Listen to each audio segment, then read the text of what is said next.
School's rubric. Rubric contains 6 standards focused on engaging families and supporting students. These standards include welcoming all families into the school community, communicating effectively, supporting student success, speaking up for every child, sharing power, and collaborating with community. Committees have been self-rating each standard and discussing areas of growth within the school.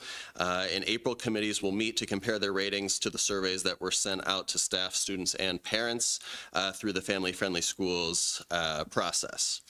West Lafayette will submit their initial application for all 3 schools at the end of April or at the start of May. I wanted to highlight a few things that have gone on in my position, as this is my first year in this position. One thing is completing the Family Friendly Schools designation. And then something I was really excited about was being able to support West Lafayette Intermediate School in their first cultural night. This was a well-attended event that had over 250 attendees, with families volunteering to represent 11 cultures and heritages within our community. I'm also have been in classrooms and doing lessons that are, for the most part, cultural based, and I have completed those in grades kindergarten through 7th grade.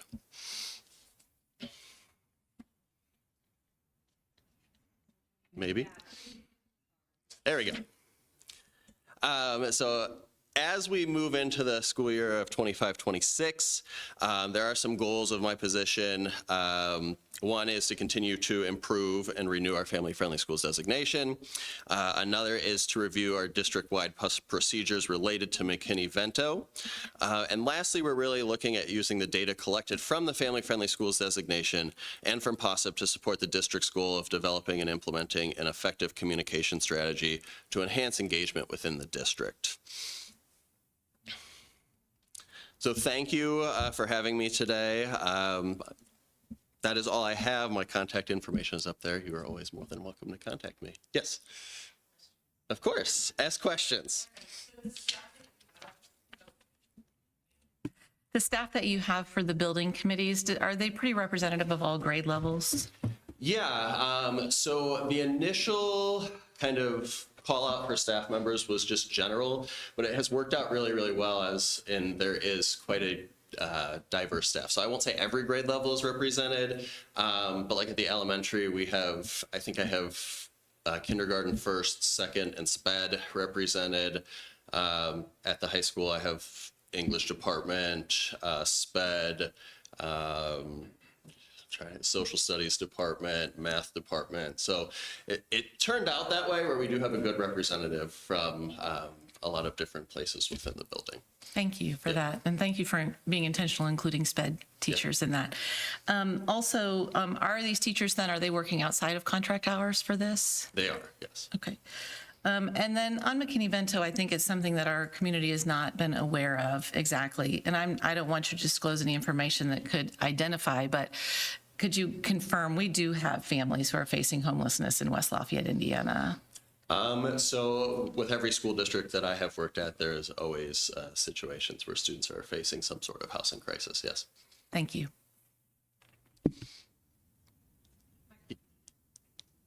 Yeah, several questions, maybe not for you. Basically, first of all, I appreciate your work. I mean, especially it's called POSSIP, right? The series last month we held that. I get a lot of positive feedback from the parents and community members. I think that's really excellent. And also I joined the culture event. Yes. And I think that culture event very good. So if I'm foreigner, if I'm newcomers, when I join that, I will feel the whole school is very welcoming to me. So I appreciate your work on that. Thank you. Just a couple questions. The first thing is basically this so-called digital learning family engagement grant. So my understanding, we will apply this every year, right? It's kind of annual things. So from my understanding, it is a renewable grant. Renewable. And so I don't know how long that is, but from my understanding, it is renewable. Okay, so so far, how much we get that from the grant? Okay. Oh, $11,000, you say? Oh, okay, that's good. Yeah, so that's one thing. Another thing, I think we have some talks with administration teams. So right now, the current House Bill 1002, and they try to eliminate these kind of family-friendly destination programs. So now it's already passed the House. So basically 75 to 26. So now they're in the Senate. So I'm just wondering if that one passed, what's possible impact to our program destination things? Yeah, absolutely. We are aware of House Bill 1002. And so, yes, family-friendly schools is in there. This process has been invaluable from a sense of gathering data and the information that we're collecting. So no matter what happens at the state level, we're going to take that information and apply it to our district goals. And so even if it were to go away at the state level, we're still getting valuable information from it. Okay, thank you. Appreciate it. I think I totally agree. I think this program really nice. So, okay, next question regarding the McKinney-Vento. So I saw you have goals. Basically, you want to review the procedures. So when you say going to review the procedures, you are going to check the policy, or you want to check how we practice against the act, the regulations, or our school policies? What's the? Can you more deliberate? That would be in coordination with the district to kind of see what we need to do moving forward. And so I think there's some things in our policy that may need updated. And then procedurally, I just want to make sure we are reaching all of our families who may be in that situation. Okay, so basically we have a board policy, which is 5111.01. So there's a detailed list of all the steps and record keeping, public notification. So are you going to review that kind of things also, or is part of the process? Yeah, I will probably work with central office to review some of that. Yep. Okay. Another question is basically my understanding of this McKinney-Vento Act is kind of implemented, carried out by the Department of Education. So now, given the possibility the Department of Education be removed, so is there any possible impact to our school? I do not know the answer to how changes from a federal or state level would impact McKinney-Vento. But I would say, I think as a district, we still want to value and support our students that need support. Okay. The last question, sorry, so many questions. So you talk about, I saw the goal, you talk about the cooperation-wide communications. So I'm wondering if this will be part of our strategic planning kind of under that big project umbrella, or you just kind of you separate? Yeah, I think this will we'll coordinate with some of the strategic planning. And so when we're looking at our district-wide communication plan, that I think is one of the superintendent goals for next year. So some of that information will be pulled together. Okay, thank you. Appreciate it. That's all. Thank you. Appreciate it. Thank you. Thank you very much. Anybody else, UA? Thank you so much for doing what you have done. It's very impressive.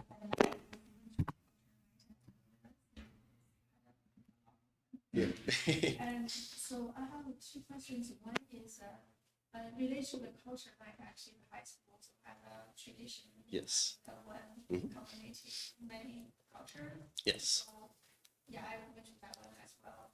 And I know one thing we district can work on is to publicize the events to the whole community, because sometimes I notice that high school parents will know the event for high school.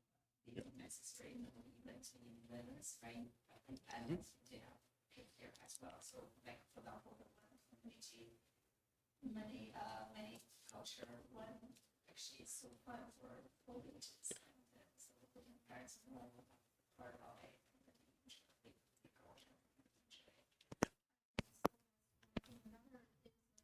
Maybe I missed it, but for the and so how frequent would we administer that in survey? Yeah, so those are sent out monthly, and they're sent out by building. So if you have students in multiple buildings, you would get a survey for each building. And so the goal is really to get a snapshot of where families are in the moment and how things are going in the moment. So it's not as much focused on maybe strategic planning, but it is focused on things that are going on in the moment within school, and that's the data it's trying to capture. I think it's very helpful. So when you will compile the data for each school, so the administrator will have the data to test. Yes. That's great. And we subscribe with the surveys and we can.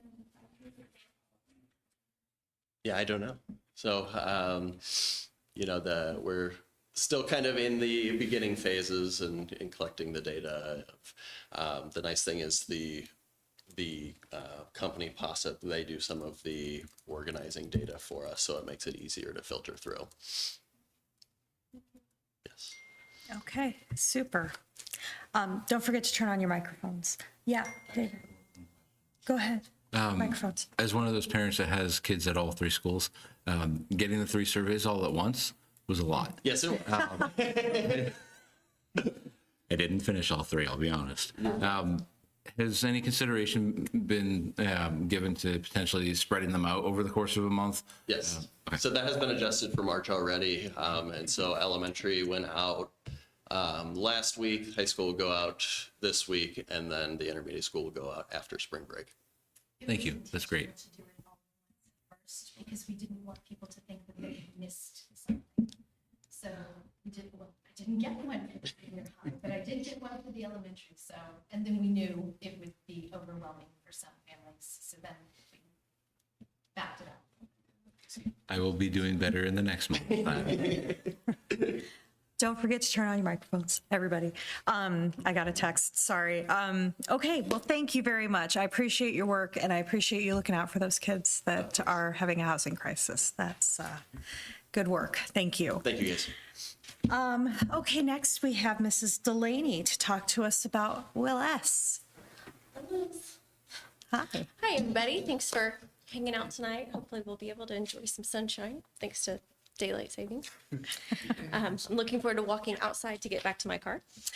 So tonight, I just want to give you an update on kind of how things are going, how we're looking towards some of our goals. Did this work or not? Okay, Brandon, if not, I'll pretend. Okay, we're good.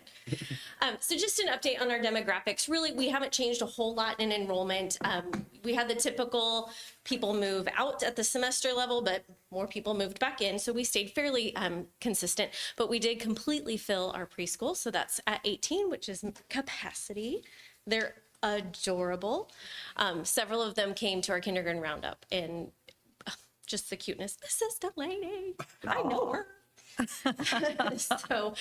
So I will go ahead and skip through this. It's really pretty much the same.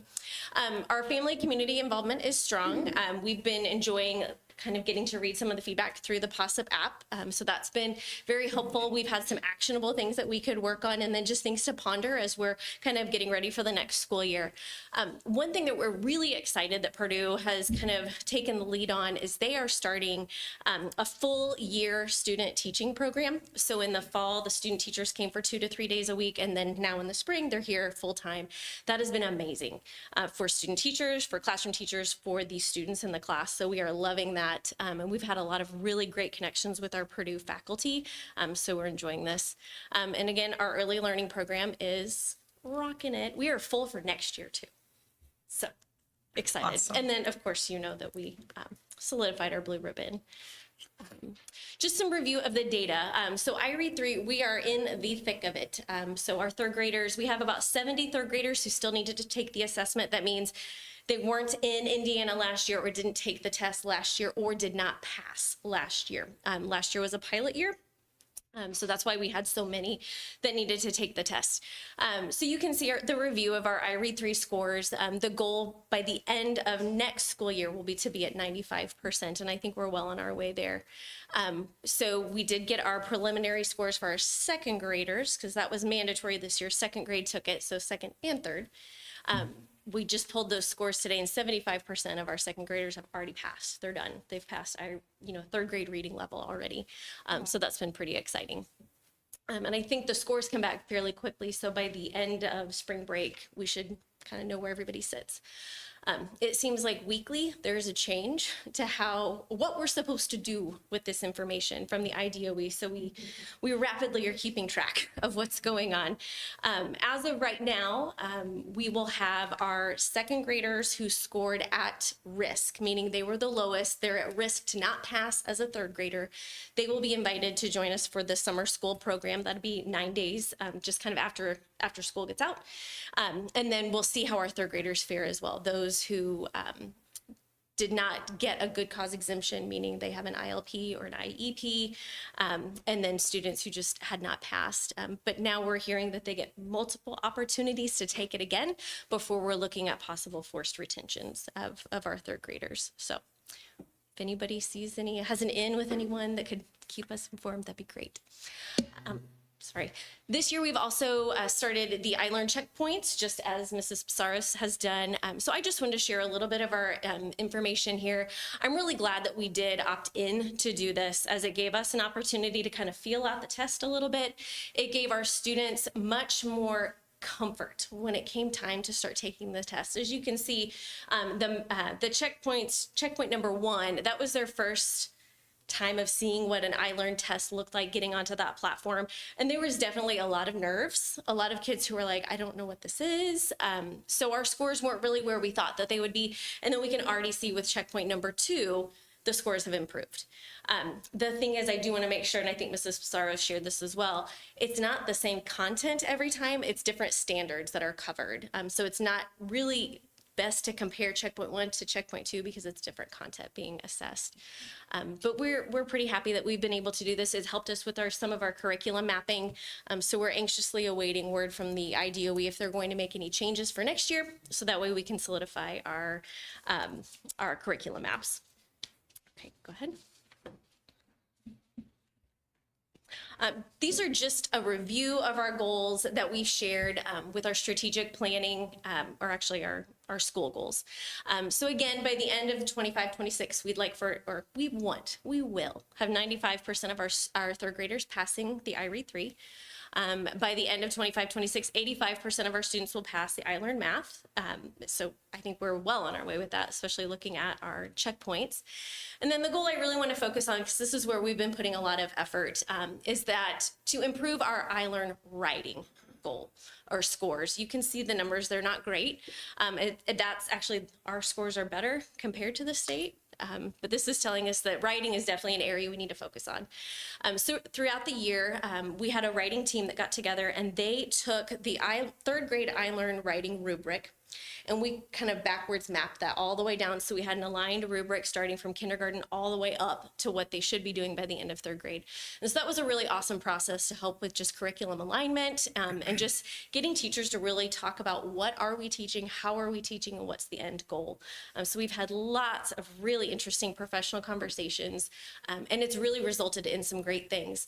We created a benchmark writing assessment for our students, just so teachers could get a kind of a baseline of where are we at and what are the things we need to focus on.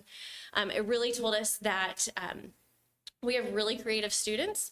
A lot of them are really great at capitalization and punctuation, but now we need to stay on topic. So I'm sure if you talk to some of our kids, it might be the same too. They're adorable, but maybe not always on topic. So those are just some of the things that our teachers really took to heart. So our third grade teachers, they were the first ones to kind of start this. They're like, all right.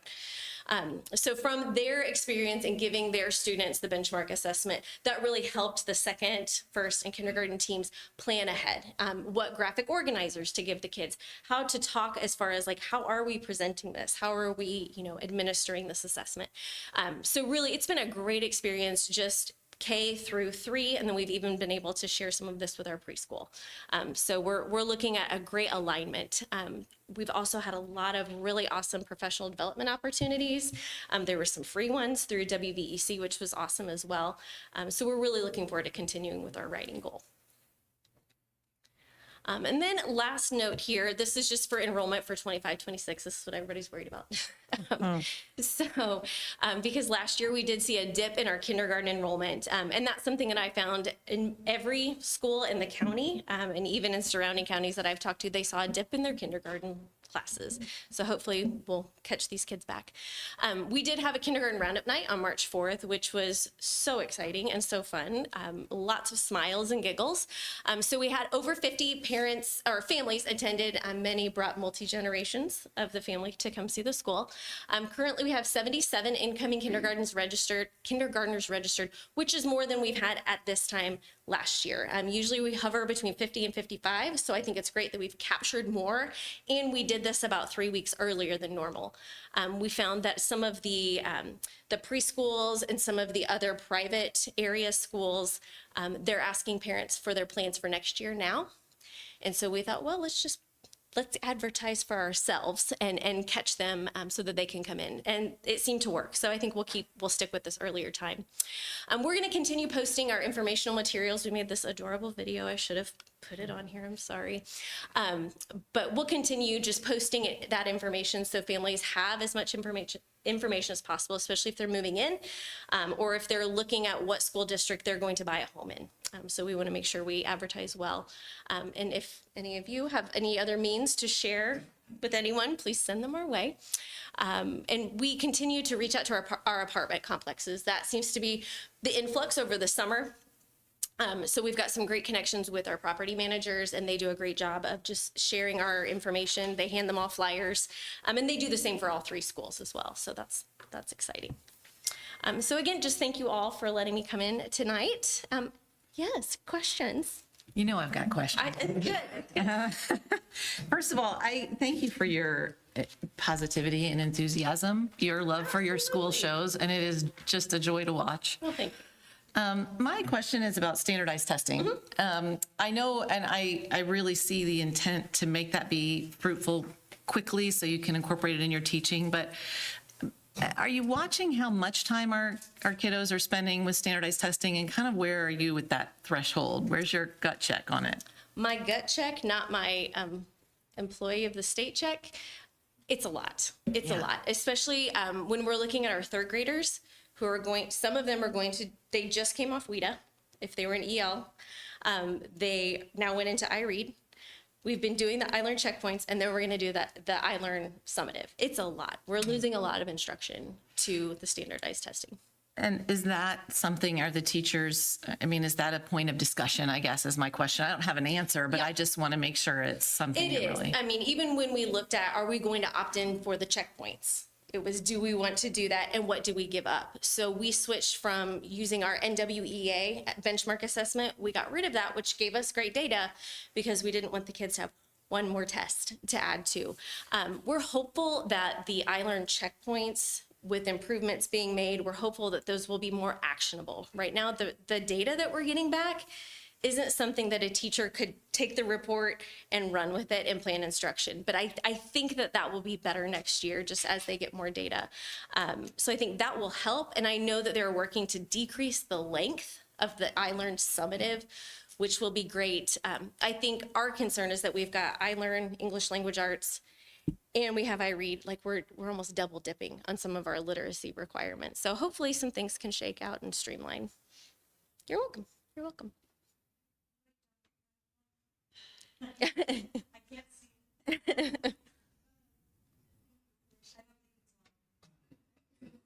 Oh, is your light just? Oh, there it is.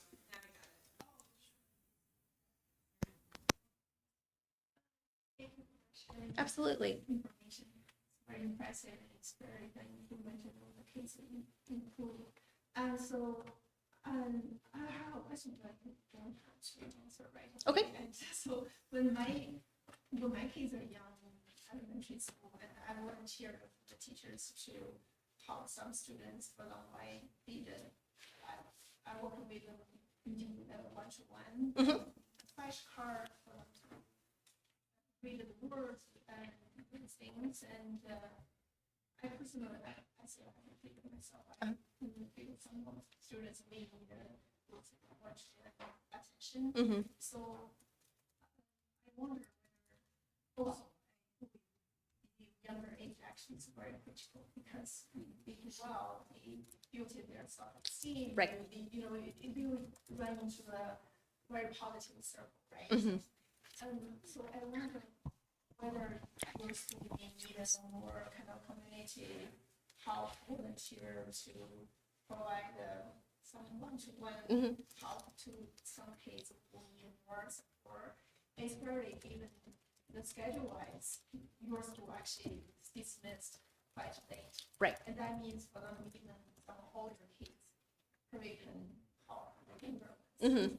I know some kids have that will to do so. Right. But I'm not sure whether your school is kind of open to this kind of volunteer sort of community help. Yeah. To some of the students who may need it more. Right. So we do have some great organizations that are already coming in, along with teachers organizing parents to come in and help. We also partner with the United Way, where they do the Read to Succeed program. We actually have a problem where we have more volunteers than we have classrooms, so, which is a great problem to have. But those volunteers partner with a certain classroom and are with them all the whole year. So they do build those great relationships. We can always take volunteers. I would never turn someone away. So if you do know of someone that is like, hey, I've got a few high school students who would like to come over, I'm happy to see if we can work out some schedules too. Yeah. Yeah. I know some of them are waiting to, but they don't know how. And is there any way for them to register or happen if they want to help out? I think it'd be great if they want to start with me, because we have something called win time. It's what I need time. So each grade level has this intervention block, and that's perfect time for other people to come in and read with the kids or pull them out in the hallway, play a math game. So yeah, if you have someone interested, you're welcome to share my email, and we can get it organized. That's great. I think that would be kind of mutually beneficial. Well, and we might get some people who want to be teachers then. So thank you. I think that's a great idea. Thank you. Yeah. If they do want to be teachers, send them my way. I will. We'll tag. Yeah, but also I just want to say thank you for all the work that's been happening. Seeing it myself with multiple kids in school. I've had kids in your school for the last 8 years, and this year just seeing how great the teachers are working with multi-tiered systems of support, and just all the communication has been really wonderful. Awesome. So Well, I will share want that with our team. to say thank you. Thank you. Go ahead. Does the State Department of Education accept feedback from teachers and building administrators about the tests and the quantity of the tests? I have not seen an avenue to do that. We were able to give feedback on the iLearn checkpoints since it was a pilot. That was the only thing that was asked for us to give feedback on. Good question. Go ahead. Just a quick question. You say you guys outreach the complex, apartment complex, trying to get people. Can you just leave me more information how you guys outreach those? Yeah, so my secretary, Kate, she calls each one of the apartment complexes that's in our district, and she'll share, hey, we've got kindergarten roundup coming up, can I send you the information? And she sends them a packet of information, and then within each of their complexes, they usually have almost like a Facebook site for their complex, and they'll post it there. One of our great managers, Autumn Adams at Richfield, she goes and puts papers underneath people's doors, Wow. just to make sure that they get the word out. So. Okay, thank you for your efforts in outreach the community, and also, make sure the enrollment for everybody get enrolled. So I appreciate that. Thank you. I appreciate you. Thank you very much. Thank you. And I'd like to apologize to Yui and to anyone who's watching online. There was an issue with your microphone, but we believe we have it addressed, and I'm sorry. Okay, next item on the floor is communication from the audience, and we have Mr. Don Collar. There you are.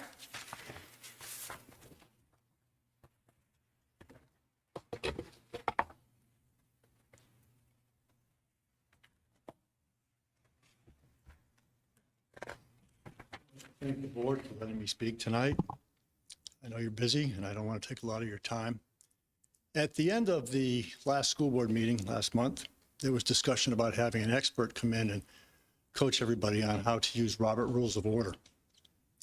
And so I went home and I was thinking about that, and I took a few moments and I looked up on my computer some different information, and I found actually Robert's Rules of Order, of course.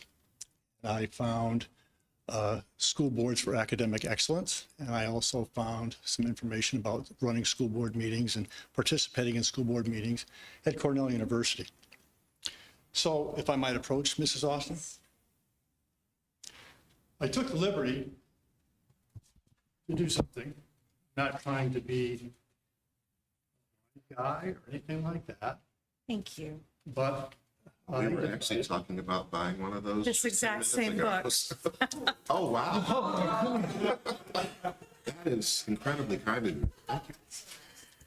So, Thank you. now that I have your attention, I promise that I'll spend less time. I would like to relate a story that goes back a long time ago. The school that I went to, they had a very active student council. And at lunchtime, we had our student council meetings just before lunch. So there was always some interplay, some dialogue at the lunch table about what had possibly happened at the school at the student council meeting. So one day we're sitting there and they were telling us, the advisor's name was Mr. Torres. Mr. Torres had admonished one of the students because he had this habit of going through and discussing things, and we would be moving forward, and then all of a sudden he would find some way to use Robert Rules of Order to slow it down or to impede the progress of the group. So one day, Mr. Torres said, you know, Bob, you're either a cog or you're a clog. I think we all know the difference between a cog and a clog. And so the dialogue that day was, from that day forward, don't be a cog, or don't be a clog, I should say. Don't be a clog, be a cog. And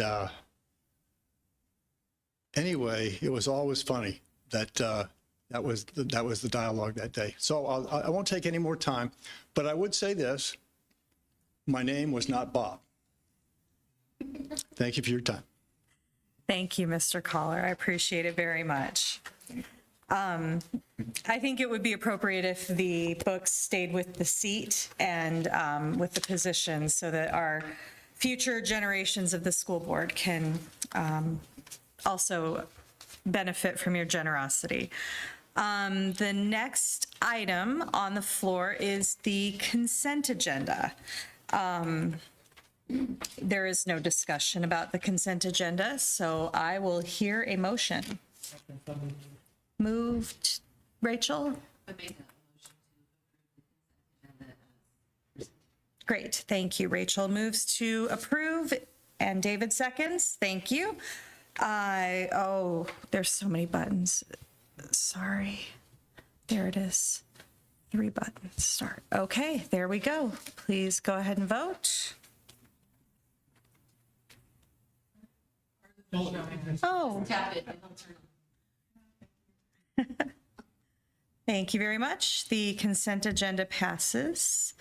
And there is no unfinished business. So the next item will be Dr. Griner, the strategic planning update. Thank you, Mrs. Austin. I would like to call on Mr. He is and he's going to discuss today the data that is collected through the surveys, as well as their several focus groups. Then he'll take us through next steps, and of course, entertain any questions from the board. Mr. Jones. Thank you, Dr. Griner, and thank you, board members. I see a couple new faces, so just a brief introduction. I'm Adam Jones. I'm a former high school English teacher and administrator. Started Skybound Education 4 years ago. We're a small but mighty team of 4 based out of Indiana, and it's been a privilege to support the strategic planning work. So this evening, 3 goals. We want to review some stakeholder engagement metrics and look at a concept called Net Promoter Scores, which comes from the business world. We'll discuss some key themes that have emerged from the stakeholder input.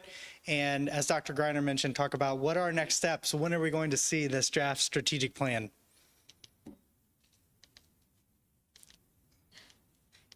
Maybe. There we go. Okay. So who did we talk to? How did we gather information? We talked to lots of groups. And the first thing we did is an electronic survey. Many of you in the room likely completed it. And we had almost 2,000 responses. And this table on the top right breaks down how many responses we had by subgroup. Certainly a lot of our students, but 95 staff members, 240 responses from parents and family, and 102 community stakeholders. In my experience, this is a really nice sample size. I think it's important to keep in mind that our parents and family often have, a household might have many students attending. I think you mentioned 3.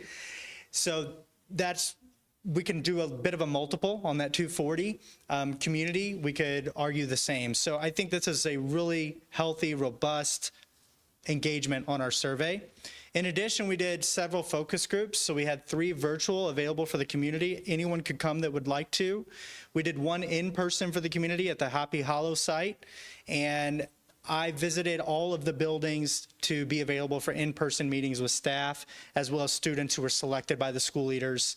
And there was communication with the parents about their participation. Just as a quick anecdote, the district where my children go are doing a strategic planning process, not with Skybound, unfortunately. And we were invited to one community meeting. It was virtual, and I don't believe there were any in-person opportunities. And I don't believe that anyone could sign up. In other words, you had to be invited to come to the community online session. And so ours was very open, and I'm very proud of that.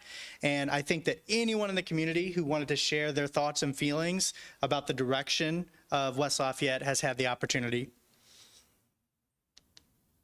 Okay, let's talk about net promoter scores and how they're calculated. So this is a standard measure in the business world to say, do you have champions for your product or service?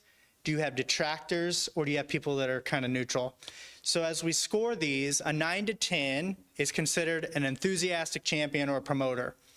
A 6 or lower, those are detractors. They're not a huge fan of what we're providing. And 7 or 8 are considered neutral, and they're actually not counted. They're just a null value.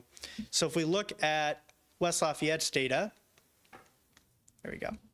I'll show you a couple questions here. Here's what we asked staff. On a scale of 1 to 10, how likely is it that you would recommend working at West Lafayette to a friend or colleague? 61% of your staff are promoters. Only 14% were detractors. And so your net promoter score is that promoter minus detractor, which gives you 47. So we didn't count anyone who was a 7 or an 8. We'll talk about how to interpret the 47 momentarily. We also asked, as you can see, a variety of stakeholders, how likely is it that you would recommend enrolling at West Lafayette to a new family moving to the area?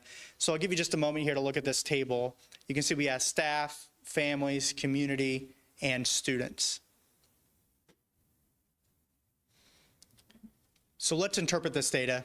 This is going to be on the next slide too. On the left, I want to talk about how to interpret these numbers. So let's start at the bottom bullet point. So a 0 or less would be poor. You can actually have a negative, right? You could have 0 people be a promoter and 50% be detractors. That would be a negative 50 score. So you don't have anything to worry about there. No, you're far above that. 0 to 30 is average. This is kind of neutral. You need to work on picking up enthusiasm. 30 to 50 is quite good. This is a very stable place to be, but there's still room for improvement. And anything above 50 is considered excellent. You have strong loyalty, a positive word of mouth. People are your champions. They're your promoters. So there on the right, you can see the scores. And a few things stick out to me. You'll note staff are listed twice.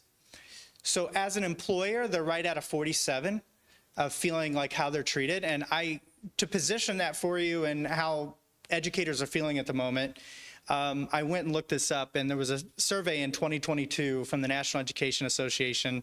I want to ask you a question so bad, but I'm not supposed to do that, am I? I'm going to do it. I'm a former teacher. What percentage of teachers say they are likely to leave the profession earlier than they anticipated? This was from 2022. Oh, 55%. wow. 55%. So I interpret 47, although that's in that good category. I would be confident saying that's much higher than many other places in our state. You can see they evaluate our staff, the staff say our education system here in West Lafayette, that's at a 62. So really high promoter score. Families feel quite strongly, community. And then if you look at our students, It's interesting that the high school has the middle and high school has the lowest rating of 33. I think that that's worthy of some consideration and talk as we move forward. But still, it's in that average category. We're not, excuse me, it's above the average category. It's in the good category. Yes. Oh, Before we leave this page, this screen, could you help me recall at what time that survey was given? And what I'm trying to understand is if that happened the week before finals or if that happened in the middle of, because I think that's very relevant for our high school students. They carry a huge stress load during that time. They're not really positive about anything. I say that as somebody living with them. So, you know, when was that? When was that it was given? in the fall, but I'm looking at anyone. I'd be happy to look that up momentarily. Okay, thank you. Thanks, Chad. I know it was in the fall. I don't believe it was December. Yeah. Other questions here? Okay. All right, so taking 2,000, yes, sir. Are you able to break that down by subgroups and demographics? Not right now, but Yeah. are you to see if there might be more variability based off of different characteristics? Yeah, I need to go back and look at how we asked about some of that demographic information. We were very thoughtful about whether to ask those questions and at what grade levels, because we didn't want there to be any sense of, we wanted the sample size to be robust, and we wanted people to feel comfortable answering the survey questions. Be happy to look at that, though. Yes. I just found the email. It was end of October. Thank you. Is when they did it. Thanks very much. So hopefully no finals in October. And regarding the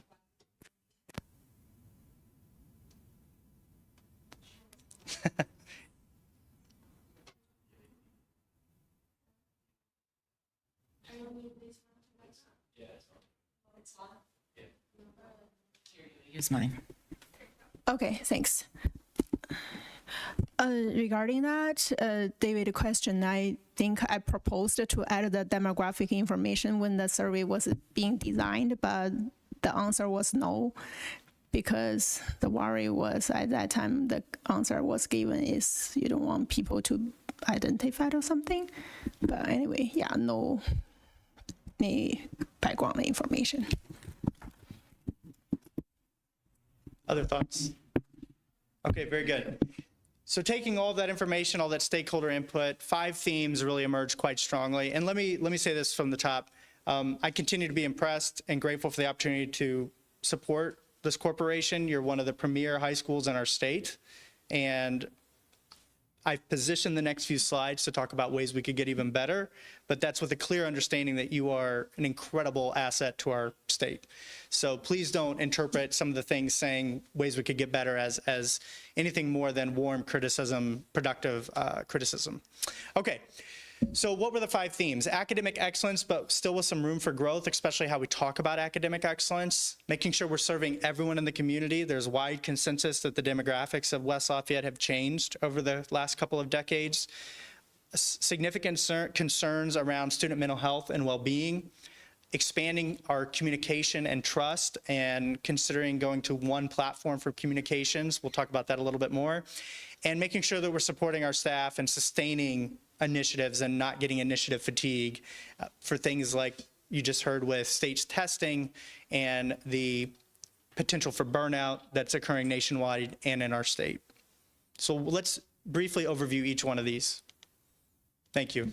Am I just pointing at you? Is that okay? So the academic success of this corporation is exceptional. You're preparing students very well for competitive universities. Your numbers speak for themselves. Some students and families and staff are conveying that that is intense academic pressure that can be overwhelming for some students. There's also a call for better support for our diverse learners, particularly special education, multilingual learners, and those students who are not meeting that rigorous grade level academic bar. If you recall looking at some data that was included on the survey, one of the only clear areas where West Lafayette has a clear gap is between some of these populations and your general education students. And then the last one is desire for a more holistic definition of excellence beyond test scores, which you all are succeeding at. Just to bring a little personal context, my team and I just got back from Austin, Texas. We went to the South by Southwest EDU conference. If you haven't been there, it's a really rejuvenating experience. And there was a session on, for high achieving schools, developing a healthy relationship with achievement.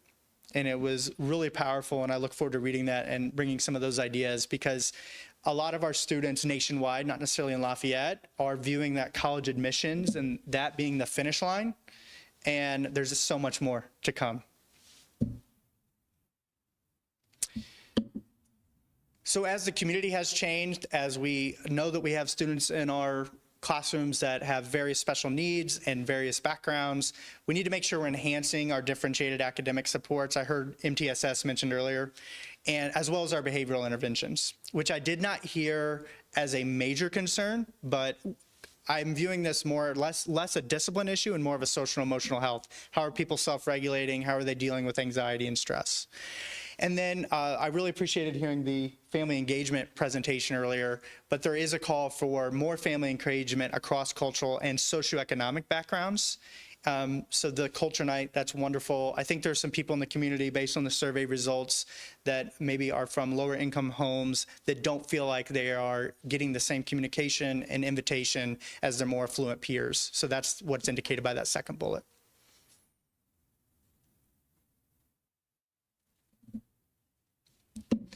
This was a big one. So, and I would say, you know, I have the privilege to work with a lot of districts and schools around the state. I'm hearing this from everyone.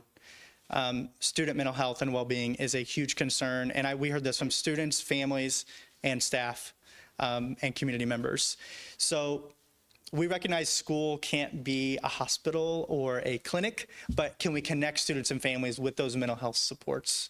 Can we be a better curator and connector with those resources? How can we equip our teachers, continue equipping them and expanding their training on supporting student wellness, those small classroom interventions? And this was a very tactical one, but I think it's a good one. Really looking particularly at the secondary level at homework testing and scheduling to make sure we're balancing academic expectations with well-being. So students would talk about, there are days where we have 3 tests, you know, or a paper due and 2 tests, and that can be a lot. I remember those days in my high school, and some of that can be unavoidable, but Mr. Rogers and the central office team have already started exploring some ways we could think about, like different days, different subject areas, grabbing days, and trying to make that more distributed. And then this is a callback to what we talked about with the academic success slide, just emphasizing a broader definition of student success. So if you don't go to an Ivy League school, if you don't go to one of the most competitive 4-year institutions, that doesn't mean that doors are closed. You can have a rich, wonderful life if you go into career technical education or go to a 2-year, get a certificate. And so we talked about not diminishing the incredible achievements of our high-performing academic students, but raising up and celebrating and highlighting the achievements of those in our community who aren't going that same path. Yes, please. In talking about that mental health concern, was that primarily secondary students or was that a K through 12 concern? Yeah, I think it was best articulated at the middle school and secondary level. I think younger kids and, you know, have a little bit more trouble, and but it was a prevalent piece of feedback. Okay, communication and trust. We heard that different teachers, different schools have different email platforms, texting platforms, Class Dojo, this and that, and there are actually tools out there that can streamline those communications. So considering looking at those, maybe going to a single platform, providing more opportunities for family engagement without long-term commitments. So for some of our families, the idea of serving on like a council or a board can be really intimidating, and they don't know their work schedule that far in advance.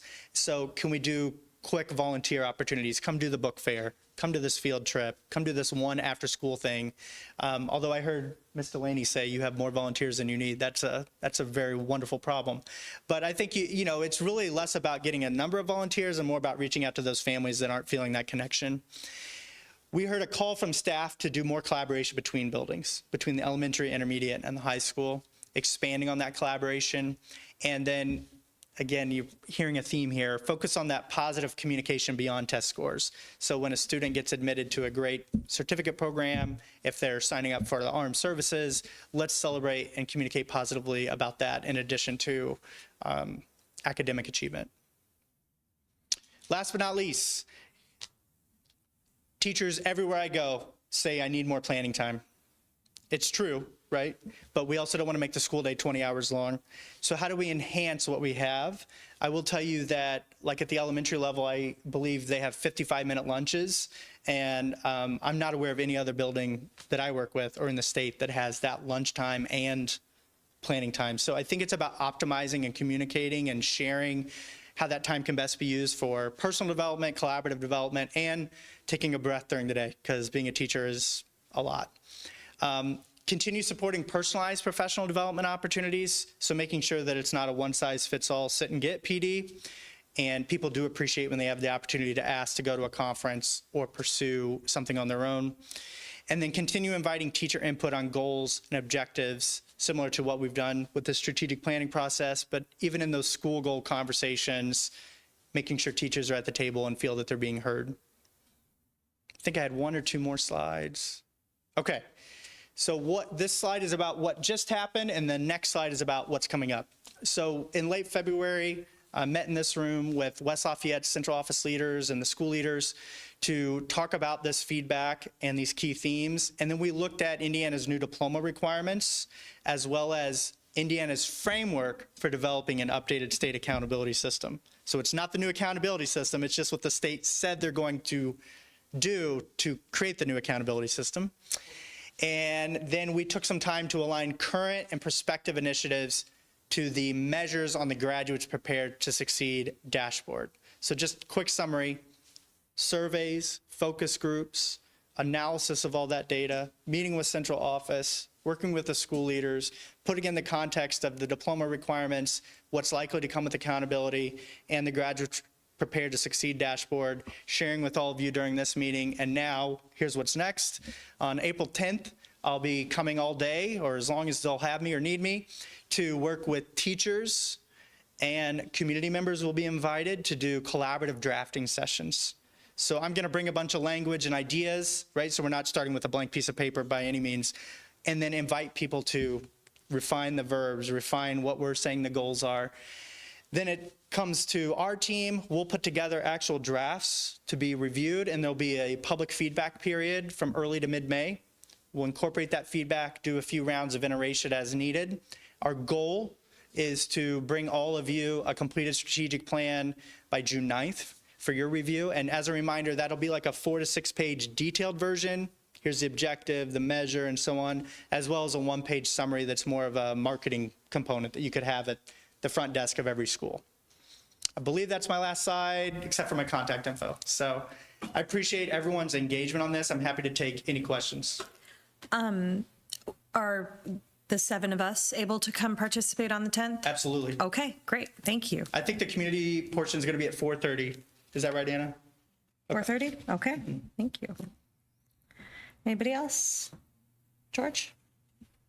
Yeah, on that note, do you have any experience in situations where central office administrators or school board members are present at these meetings? Do they change the tone of the meetings by their presence?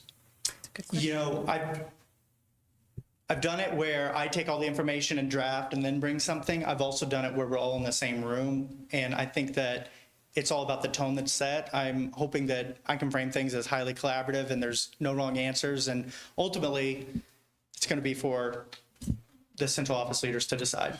Yes, I think a lot of us love to be there, but also don't want to create a situation where people feel like they have to moderate what they say. Absolutely.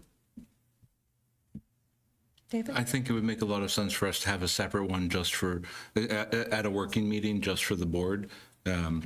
Maybe after the community provides feedback, that way we can this is one of our main jobs as a school board, to make sure that we have a strategic plan that we can work with. And so I think we should do that separately ourselves after the community feedback's been put in. I like that suggestion. Rachel? I agree. I'd like to add that to a step to the process where we can sit down and really just look at it and have an opportunity to discuss. Okay. Would that be all right with you? I'll defer to your team. I'm here to serve. Yeah. Oh, I missed you. I'm sorry. You. Who did I miss? Sorry. So yeah, thank you very much. It's very informative. Actually, I think many of the patterns you summarized are kind of consistent with my impression. and I have a couple of questions. So, first is regarding the response, and you don't have to give those numbers right now, but it would be helpful to list the number of people for different like schools, number of students for whereas the different schools, and the number of families in the whole community, so we can see the response rate. And another thing is, I remember when we talk about the contract, you said so you will share the raw data, and can we still have access to that? Yeah, do you want to respond, Dr. Greiner? Absolutely. As stated in Friday notes, we'll have that available to you, and we'll do that through Friday notes. Okay, great, thank you. And just a reminder for new board members, your team has all the raw data. It's not Skybound's. It is in West Lafayette's Google domain. And we have a work session on April 14th. So how about we plan to do that then? Does that work for everybody? Are you available? Let me check, yeah. 5 o'clock? In here? Second Monday. I am available that day. Great. Yeah, great. Perfect. Love it when a plan comes together. Okay. Anybody else have any questions? Great. Thank you so very much. Thank you all very much. Appreciate your time. All righty. In light of our conversation, let's go ahead and deal with the February 10th work session minutes first. Is there a motion? Daisha? I make a motion to approve the revised version of the work session board meeting minutes. And by the revised version, you mean the one you sent via email, correct? Uh-huh. Okay, is there a second? Okay, Lawrence. Discussion. Daisha, since it's your item, you go ahead. In the past, our work session minutes have mirrored those of our executive session minutes, where they only list the topic. They give no details of anything, but it's not a private session. It's not confidential. So the executive session, they share, the requirements are to share the topic, but then of course everything's confidential, so not to share it. And so in asking the public access counselor if our work session minutes, with the way we've been mirroring the executive, if it's in compliance of the open door law, the response was, you wouldn't need to give a word for word rote recitation of everything that was discussed, but a little more detail, perhaps in the form of a summary paragraph or two, would be more appropriate. So honestly, I think anyone can write that summary. I wrote something that was neutral, just sharing the brief stuff, and included the requirements for that, and that's what's in the revised version. Rachel? Minutes are actions, recording of actions taken by a board. No actions are taken in a work session, which is the same situation with an executive session. For that reason, it would be entirely appropriate, as we discussed in our work session, to list the agenda and add a link to the video. But again, they should be neutral. They should not be summarized because then they cease being neutral. I'll also point out that we will have a new public access counselor at some point shortly, as the previous one is no longer in his position. And so I think that and Mr. Britt, the previous public access counselor, had quite a bit of variation in his decisions on different things, and so especially over the length of his tenure. So I'm not discrediting his work, but I'm just saying I would be interested in hearing what a new public access counselor would say on that matter. Okay. Yue? So regarding the revision, I would propose that we keep the second paragraph and remove the first one with specific names, because I feel the first paragraph need some kind of selection and interpretation regarding, okay, because many board members on that day said something, and then how to decide who will be included in that summary. But I think the second paragraph is helpful because that's kind of the conclusion we draw on that day. It's kind of minimum description of what was discussed and what we decided. I feel it will be a good balance. Okay, anybody else? Lawrence? Go ahead. Oh, George? I just want to make everybody aware that the public access counselor is an advisory position, and even though the opinions have weight, they are not law. They are advisory, and courts take them to do advisement, and they're usually persuasive, but public access counselor opinions are not law. What I think I'm hearing, and I think would be a good compromise, is if we table these minutes pending revision to the format we discussed in our work session, and then we can revisit them next month. Would that be all right, David?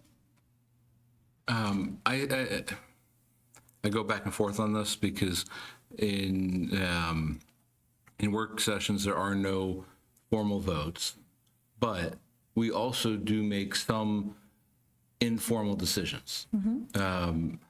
I think I do see we did make a decision about how we are going to communicate, and I think a clear formalized statement of something like that is fine. Okay. As long as it is not an interpreted discussion. I do agree with you, about that second paragraph. It very clearly lays out what it was. We decided how we're going to communicate. And I think that is, and that's something that we should probably, during that meeting, write down and say, this is what we are agreeing to. Just like with how we're going to do the minutes, I do think that if we went, we should come up with a clear statement of what our agreement was on that, so that we have that clearly documented as something that we've agreed to. Even though it's not a formal vote of any kind, there was an agreement that was made as part of that work session. So I think it's, in certain instances, I think it can be okay.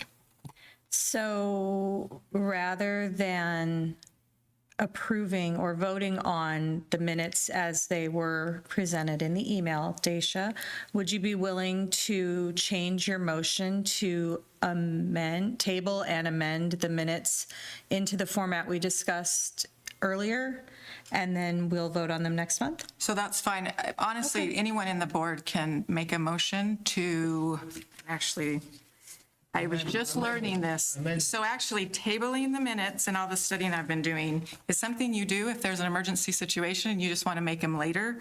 What you do is you say, I move to postpone this motion until a time period, so like the next meeting. And any board member can do that. It doesn't have to be me because I had proposed that, if that makes sense. It does, but I'm trying to avoid the embedded motion thing that we talked about. So Since you already had a motion. But you can, so what it does is it overrides it. So if you move to, I make a move to have, sorry, I'm trying to find my thing. I move to postpone this motion, then what it does is it now takes over for that motion is the proper way, but. Okay, Rachel? I think this is one of those scenarios where Robert's Rules is a guide. I appreciate your respectfully asking the person that made the original motion what they would like to do in the situation. And I know that if I made a motion and somebody wanted to override it, I would appreciate your asking me as the person who made it first. So thank you for that. Thanks. Lawrence, what would you like to say? Yeah, I think, first of all, I really appreciate Amy have decided to run these working sessions so that we whole board can have some open and respectful discussions on how we board do our business. So the procedures, working sessions is good for us to work out an acceptable procedures or protocols upon which we board can conduct our business in professional and accountable manners. So I believe this is a very positive change for more unified board and better governance. And regarding the meeting minutes, I think I totally agree with what Dr. David Perora said. We need a kind of document, a summary, what we reach the consensus, what we decide, what we agree upon. So we spend whole hour discussions back and forth, and we end up with that, consensus or decision, whatever you call that. I think we can, document that, so it's kind of clarity. Also accountability, we work together, have some things done, and also is a reference, for later, sometime later when we can reference these meeting minutes, see we have upon this how we communicate. So I think that's very valuable for some written meeting minutes. Thanks. And back to the rubber rule, how to handle this. I think, for example, in this case, I would say, for example, I would like to submit amendment motions to remove the first paragraph. Let's just say that's maybe another, procedures. I understand you want to postpone the next meeting, that's fine.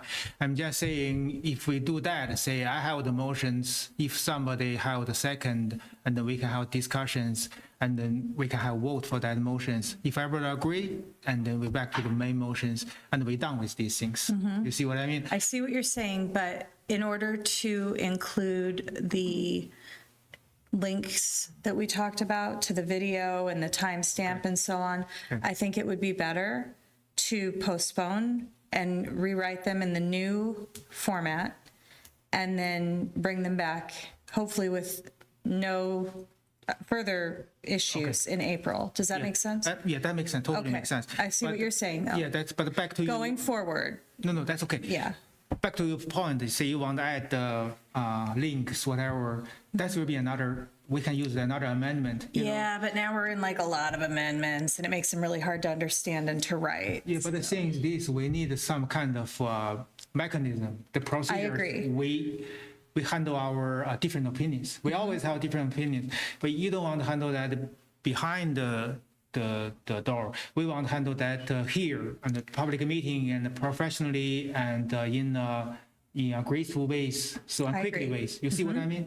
But again, whatever you did, I'm open. So I totally agree with what you want to do. So thank you. Thank you, David. I move to postpone the discussion of the minutes until next meeting.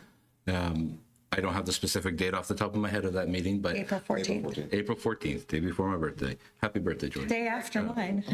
So, Thank you for that side. so I make the motion to postpone till the next meeting. Okay, do I hear a second? Great. So it's been moved by David and seconded by Lawrence to postpone the meeting minutes of the work session. I'm going to turn on the buttons. There we go.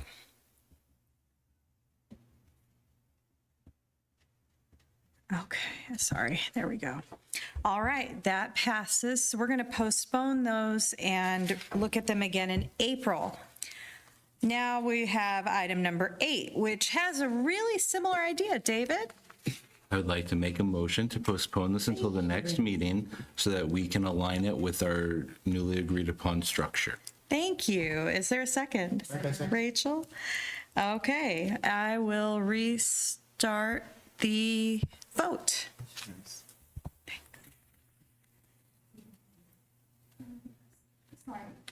Well, I'm sorry, go ahead. Oh, I forgot to do discussion, didn't I? Okay, thank you. Does that mean that these whole minutes will be gone? Yeah. The transcript minutes, we're going to rewrite those in the organization that we agreed on in the work session, because I didn't have time in the 4-minute break to rewrite them. Neither did I Roberta. understand, but this is a great minutes. I believe Roberta. transcript I minutes? mean, Roberta spent a lot of time writing this, and so it means we will completely discard this, and I mean to have that very simple one instead, then all the work is gone. I mean, this is a great minutes, except for the several things people want to modify.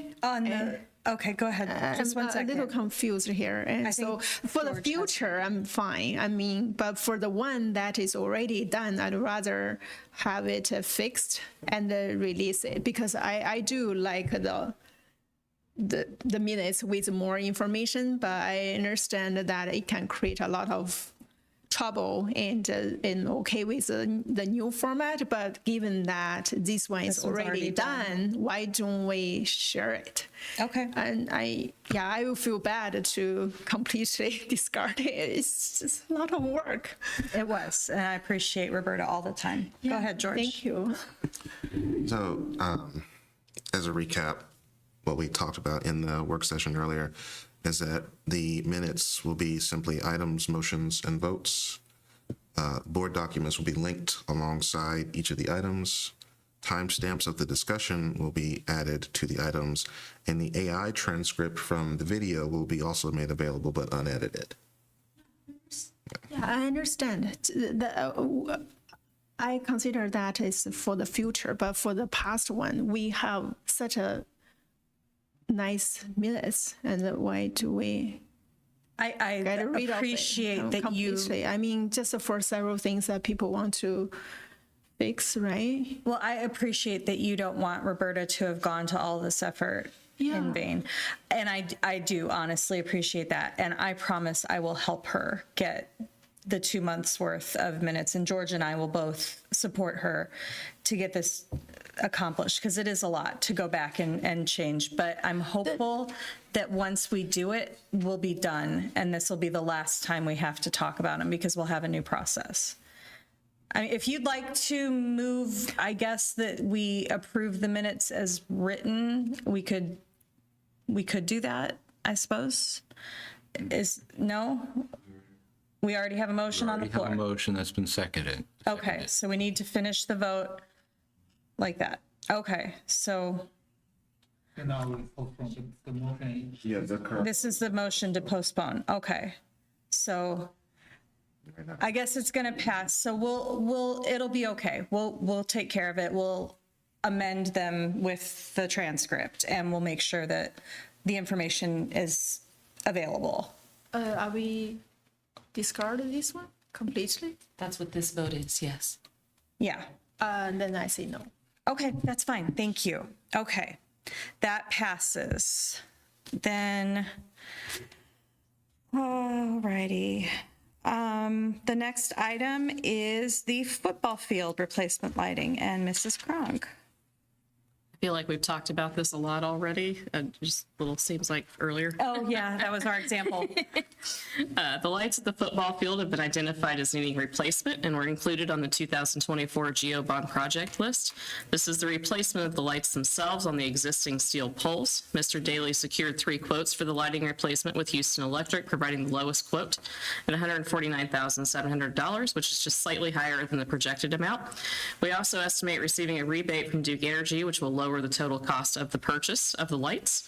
Please approve the purchase of the new lighting for the football field as submitted, so that the replacement can be scheduled for later this summer. Okay. David? We're going to start with discussion, correct? We are going to start with discussion. Thank you. One of the things I noticed is that there seem to be differences across the 3 contracts in terms of the specification of warranties. Okay. The one that, sorry, I'm blanking on the name. I have it in my notes, but the one that we've decided to go with didn't Houston? specify. Houston, thank you. Didn't specify warranty, but I think it was Hellas did specify extended warranties. Do you know what we would receive for warranty from I do Houston? not, I'm sorry. I could check with Mr. Daly to have him check on that. We do work with Houston quite a bit, though, I will tell you that. Any other discussion, Lawrence? Yeah, I have a couple questions. Maybe one thing, I think one thing I need to clarify is basically, if I look at the Harris construction, Harris construction is a code. They have the expiration date is last year, December 2024. I just noticed this afternoon. So I'm just wondering, is that kind of typo or is is that still valid code or not? Mr. Daly has spoken with them recently, and it still is valid, yes. Still valid, okay, because I want to make sure we have 3 code. Yep. And right now, basically, what we are doing is we are going to approve the proposal, right? It's not the final contract. There is not a contract with this. This is like if I buy a bus. This is a public purchase. This is a thing that I'm buying, and so there will not be like an AIA document or So anything. we don't need any contract. This is just, we approve the purchase, thank you, go ahead. Okay, thank you. In the Houston quote, are we doing option 1 or option 2? We would be, oh, it did not come out on here. It's highlighted option 2. Okay. But it doesn't show very well if it's black and white, so. Rachel? Mr. Daly is an expert on football lights, and I am not. So The ones we have right now are 25 years old, I can't tell you that. I just want to understand, because I suspect we'll get asked at some point, but when we say football lights are failing, what does that mean? I'm no expert myself. I can tell you that he has had to call for repairs at least 4 times probably in the past year where they have failed, like they haven't been working correctly. As far as details, I'm the wrong person to ask about that, sorry. That's good enough for me. Thank you. Remember, I did say I'm learning lighting with all of this too myself, so. Thank you. George? What kind of lights do we have up there now? Are they halogen? I would assume how old they are, I would believe so. Yeah. Well, if that's the And case, remember that I'm not an expert. so- it's worth replacing them just because they're halogen alone. Yeah, we should have some Just savings giving with us the this. so- rebate. Yeah, we should have some energy savings with this project too, so. Okay, Lawrence? Yeah, one more question. Do you think we need to get our attorney to review these kind of things? You what? Our school attorneys, the CCHA things, do you think they need to take a look, make sure we follow all the procedure things? I can have them look at it if you would like me to. No, I'm not, I'm just, that you guys' expertise, I just wondering. I'm confident that this is a public purchase under the threshold of $150,000, so. Okay. Okay. Any other discussion? No? I will, Rachel? I'd like to make a motion that we vote upon accepting the Houston proposal for football lights as presented. Okay, is there a second? I want to add that. Oh, I'm sorry. Go ahead. We have to make sure to ask them about the warranty. Yes, I will definitely ask. I know there will be a warranty, I just don't know how long it would be, yeah. Okay. And then Lawrence, you're seconding? Yes. Okay.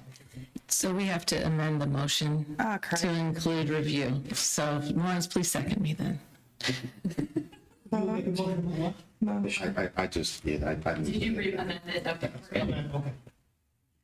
It's going to take us a minute to get good at this, y'all, but we're going to get there. We're going to get there.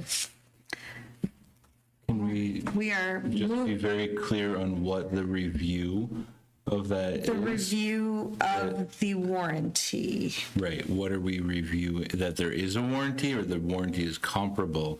And if we were going to be specific on voting for something contingent upon something else, we just need to be clear what that something else is. So Okay. with the, can you just specify more, George? Sure. Thanks. How about this? That Houston will be including an industry standard warranty. Okay. Beautiful. So the motion is to accept the quote or the proposal on the, with the condition that there will be an industry standard warranty included in the, yes, okay, please. Yeah, we got it, we got it. So basically, we modify, amended the main motion. Right, to include the contingency that there will be a warranty that is standard to the industry. Okay, so do we need to vote for this amendment before we move back to the main motion? Do we? Yeah, we probably do. Okay, I'm gonna stop that one. More than likely, but for simplicity's sake. No, we're gonna do it right. We're gonna do it. So this is the vote to amend. Wait, who seconded? I can say. Great. So we have a motion to amend and a second to amend, and the amendment would be on the contingency that there is a industry standard warranty included in the quote, correct? That's right. All right, now we're voting on that. Okay, cool. Now we have to return to the original vote, which was to approve as amended. And that was moved by Rachel and seconded by Lawrence to approve as amended the quote, the proposal. Thank you. I couldn't come up with that word. The big P word. There we go. Okay.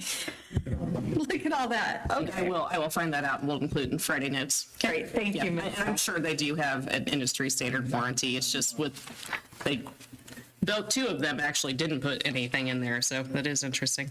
Okay, thank you. Thanks. Okay, we are going to move forward with Dr. Greiner's superintendent report. Thank you, Mrs. Austin. As Mr. Thailander.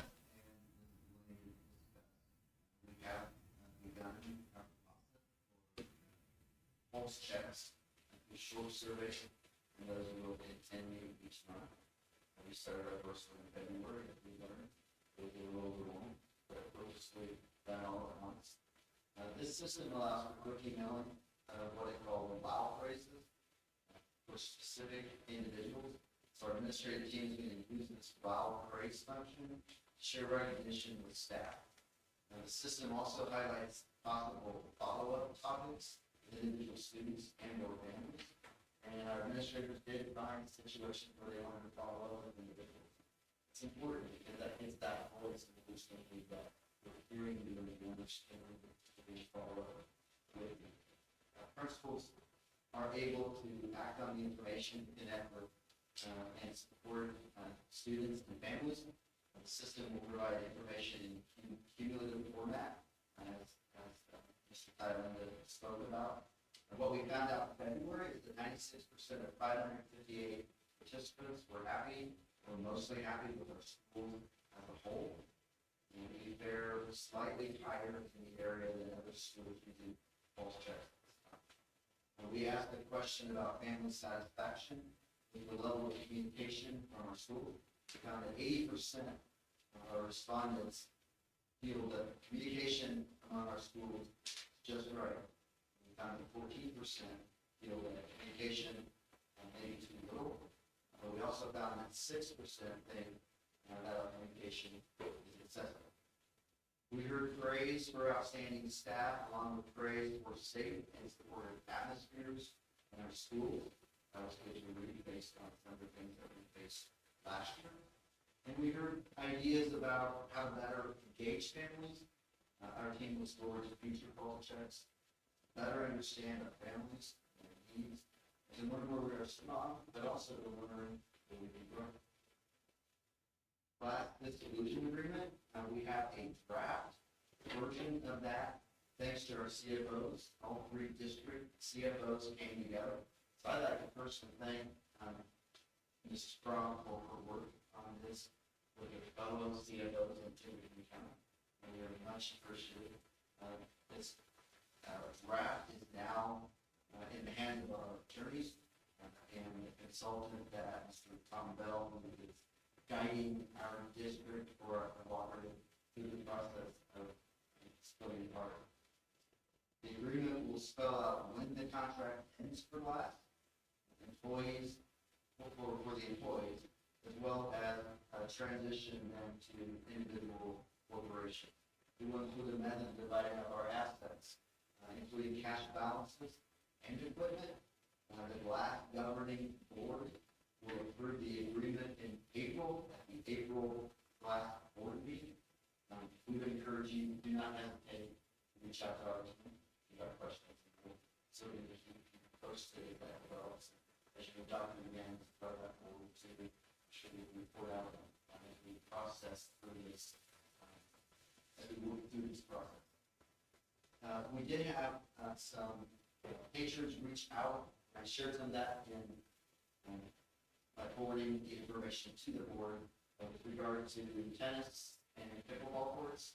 We've received a few concerning emails related to the pickleball courts. And the biggest concern has been the location and noise mitigation. And so I've been responding to those concerns. I want to make clear here tonight and that we are committed to addressing these concerns. There's some options that we'll look at. Options to consider are time limits, for example, for tennis and pickleball. Soundproofing, with padding around the fencing of pickleball courts is an option. Landscaping that will help to absorb sound is an option. We're even looking at consideration of relocating court around the existing planned space to maximize the distance from those homes where we receive some concern. So we'll continue to work through that all with individuals, and we don't take lightly being a community-friendly school district. So I just wanted the board to understand our purpose of forwarding that information to you so that you're aware of what we're hearing. Mrs. Prime and I are meeting with at least one individual to take note. But we certainly, whether they meet with individuals or in emails that correspondence, we're taking it the same level of concern, and we don't take it lightly. We want our community to understand that we are supportive of that. Spring break, a reminder that spring break is March 17th to 21st, and we wish everyone a safe and relaxing break. Before I turn it over to Mrs. Parker. So we've already approved the tennis court and pickleball project at a certain price point.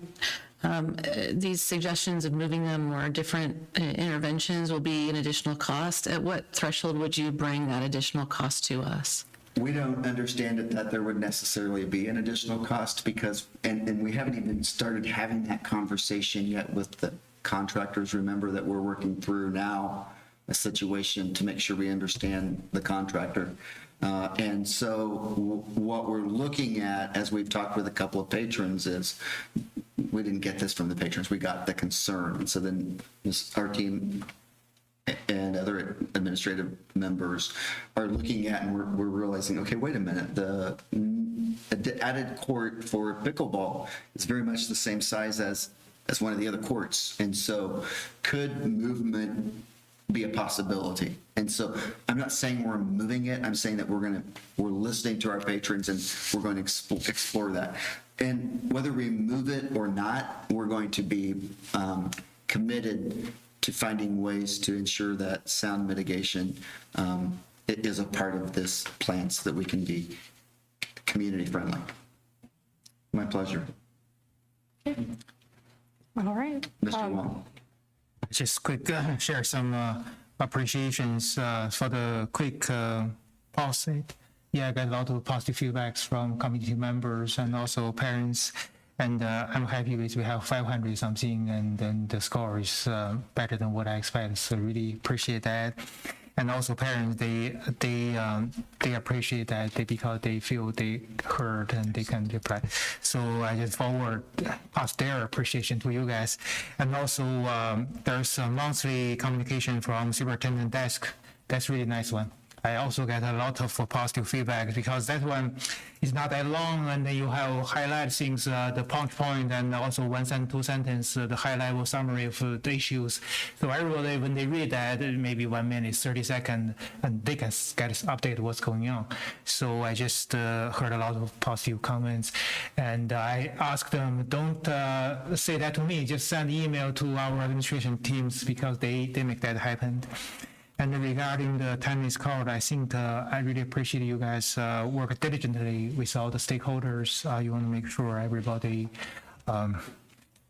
is okay with all stakeholders with our efforts. So I truly appreciate it. Thank you. Thank you, Mr. Wong. And I want to say also that we're glad to hear regarding it's not too much, not too little, because when we put that together, the first thing I do is run it past these two.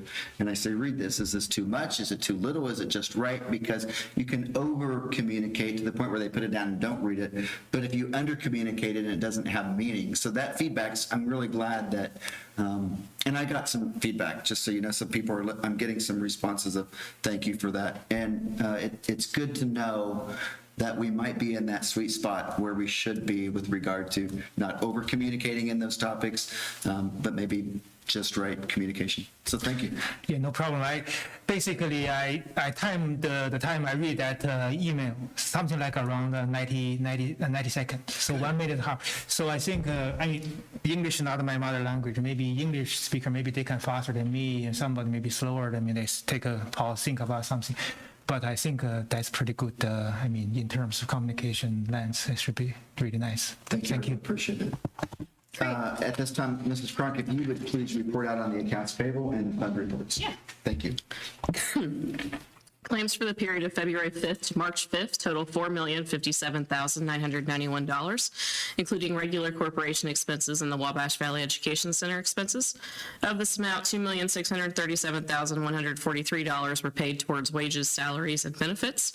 I provided the final fund report for January 2025 in your board packets. Total cash on hand in all funds was $32,210,916.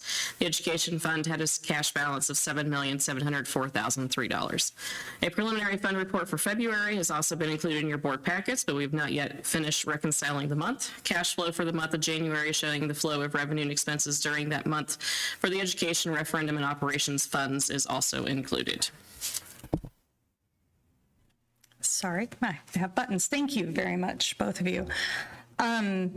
I think I'm going to go first this evening. I was sworn into the Redevelopment Commission, and I attended that meeting.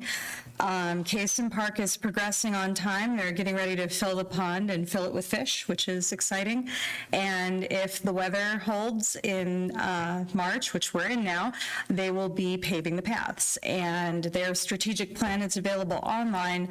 Last time they did it was in 2010, and they're usually a 5-year plan, and this one has lasted much longer. So they are hoping for good engagement on that. The main focuses are housing and growth management. And I was told that where married student housing used to be, which is called Squirrel Park Plaza, they're going to be adding a playground, and they're talking about a public pavilion for live music with an old barn that will be a restaurant and so on. So that's kind of exciting. And their next meeting is this coming Wednesday. The board teacher discussion meeting mainly was centered around pending legislation and advocating effectively for the schools. The Scarlet and Gray fundraiser was a great success. I'd like to thank everyone who attended, and I appreciate everyone's generosity to the foundation. And I congratulate Wendy and everyone who worked so hard to make that a success. With regard to the policy committee, I would like to go ahead and assign Lawrence to be the schedule coordinator. It seems that we need a person to handle being responsible for making that meeting occur, so there you go. And along that same line, we did meet, the board officers met after the last meeting, and we intend to meet monthly to work together more collegially and kind of post-game the old meeting and pre-game the next one, which I'm looking forward to.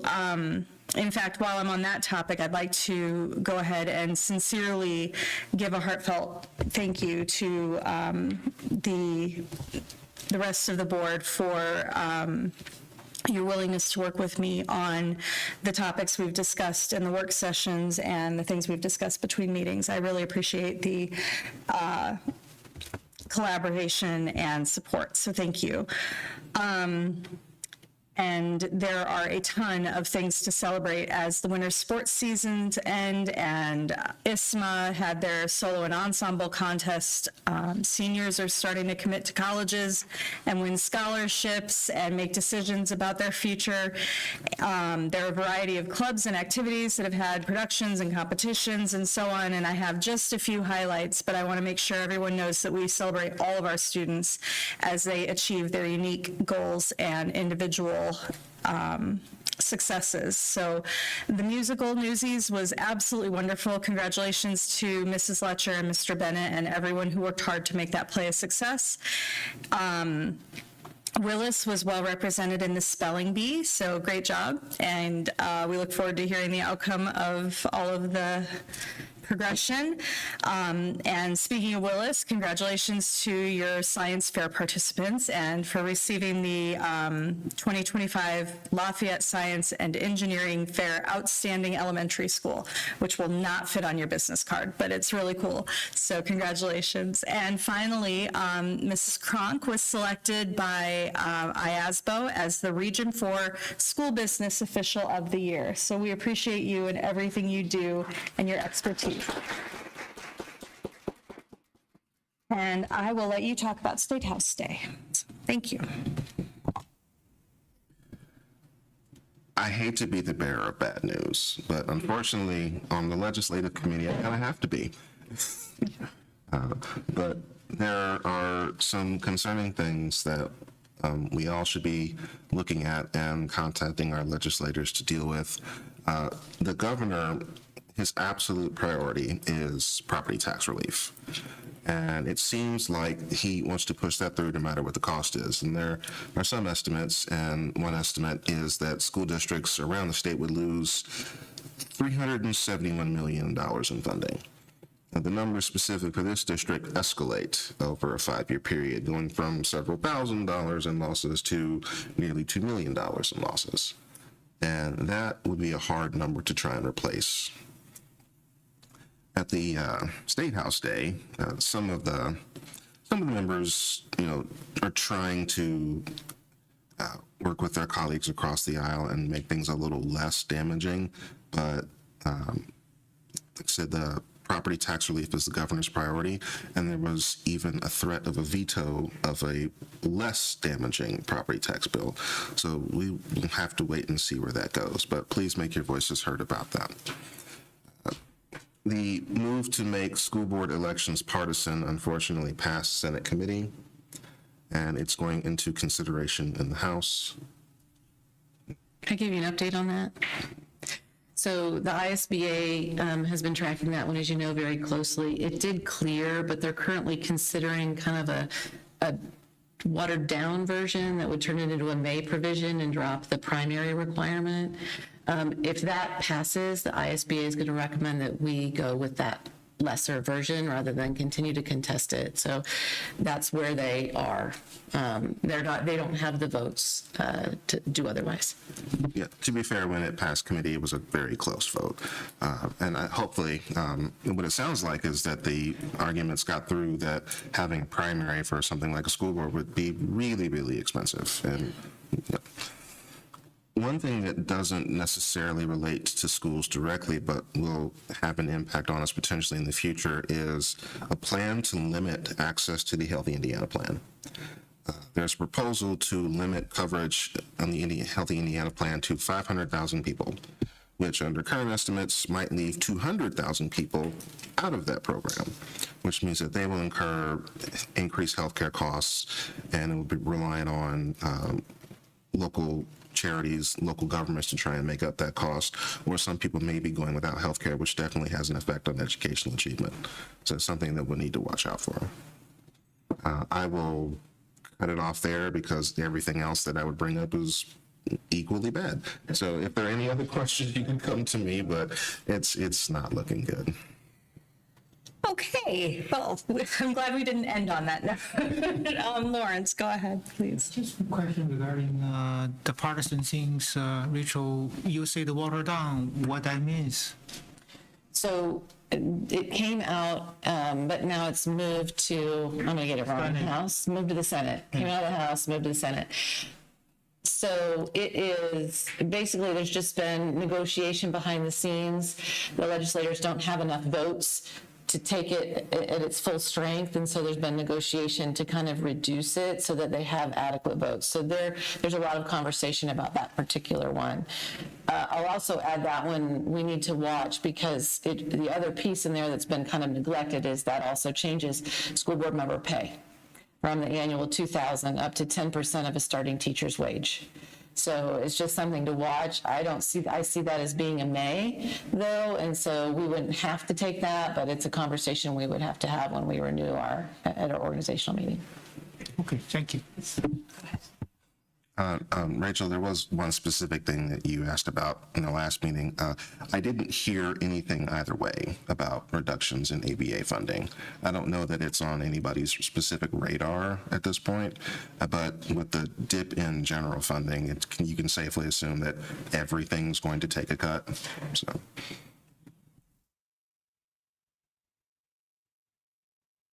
Yeah, the community council, we will have a meeting, next meeting will be April, so I don't have a report on that. But I have a meeting with Amy and George, so that's a very good meeting, so very constructive. We understand each other much better, so it seems that's kind of, first of all, I appreciate Amy's effort to make more communications so we can better understand each other. And I think that's all kind of good moves, positive moves. So the whole school board are just moving to the right direction for more unified, more well-functioned school board. So I really appreciate that. And I also appreciate George joining the meeting, and also thank you for Dr. Granner hosting the meeting. So I appreciate that. And we, right now, Amy proposal, we will have some meetings between our official board meetings. So to review how we school board can be more unified, board can be more work more efficiently. So I think that's a good move, so positive move. So I really appreciate Amy's effort. Thank you. Thank you. Aisha? The Public Schools Foundation hasn't met since our last meeting, so I don't have any update on that. Okay, thank you. David?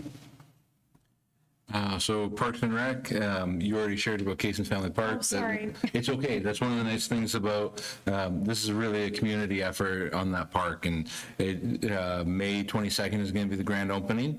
So hopefully everybody can join. Time is TBD, but if you drive by, it's a really fantastic looking park already. Camp registration filled up in less than 2 minutes. I will say that less than 2 minutes for me meant 45 seconds, and I was already not getting spots for a couple of my kids in different weeks. There's a huge demand for summer camp locally, and it is a challenge, just like after school care, that I know the school has worked to mitigate a bit, but it is a big challenge broadly in the school district or in the city. Solar panels are being added to the Wellness Center. And then there's also some sound mitigation curtains that are on order that are going to help fix some sound issues there. The pool in the Wellness Center will be resurfaced again. It happens every summer, usually in July. So that'll be closed for a little bit, but the outdoor pool will still be open. If anybody is bored and wants to help stuff 25,000 eggs for the Easter egg hunt, they can definitely use some help. So all you have to do is go to the front desk of the Wellness Center and say, I'd like to help you stuff some eggs, and they will be very grateful for some help. 25,000. I mean, and if you ever watch that event at the Wellness Center, they break it into different age groups. It is like a horde of locusts, descending upon the eggs, and they're gone in like 2 minutes. Sarah, it's like, that's my everyday, just the hordes of children. Yeah. I think we got egg specials in the audience. And then also the March date of Parks and Rec is moved to March 24th because before it was during our spring break. Great, thank you. Rachel? Yes. Wow. We'll start with West Lafayette Schools Ed Foundation. And a couple notes from Wendy. So yes, the Scarlet and Gray dinner and auction was on March 1st. There were over 150 guests in person, with many others who bid remotely on silent auction items. It was a great evening. I know the members there enjoyed it. It raised great funds for the Foundation Teacher Grant Program, the Backpack Program, and all the initiatives of the foundation. There's not a final number yet, but that I want to announce, but it was a very successful financial year for this. So we're looking forward to seeing what the foundation can do with that. The foundation is working with the junior, senior high school student council to raise money for the RDP Gear Fund. I described that last year, but just as an add-on note, the Cash Dash kicked off today. So if your children ask you for money, that's legitimate. And it will go through Founders Day on March 27th. So there is a challenge among each grade level, and the grade with the most donations will receive a prize. Also, if you are familiar with anybody in the Alexander group, they have agreed to match all of the student donations to double the money. So really, please express your thanks there. There is a dine out night on March 25th at Chipotle, so mark your calendars. And all of that and the details were in the February Red Devil Pen newsletter. So a big thank you to Anna for putting that together, because it's great information for our community and great way to spread news that we need to spread. So thank you for that. I will pass the thanks on to Janice. She and I both work on that. I will pass thanks on to Janice. She and I both work on that. Thank you. The deadline for the foundation teacher grant proposals is this Friday, March the 14th. The Wall of Pride, you should have all received an invitation to that. The class of 2025 will be recognized next month on April 10th with an evening reception, on the 11th with the convocation in the school. So if you have any questions about that as board members, please let me know if you did not receive an invitation to that. So that was an error, not intentionally. And so then we'll move on. So I went end of last week to the ISBA Board of Directors meeting. We participated in strategic planning. The ISBA is picking up strategic planning right now as well. So it was really interesting to watch and participate in that process and hear from people around the state. Just as some basic information, 100% of the school boards in Indiana have renewed their membership in the ISBA for 2025, and that's actually quite unusual among states with those types of organizations. Also, please take note that COSBA is for 2026, so that annual national conference is in Louisville next year in March, so that might be something for us to talk about.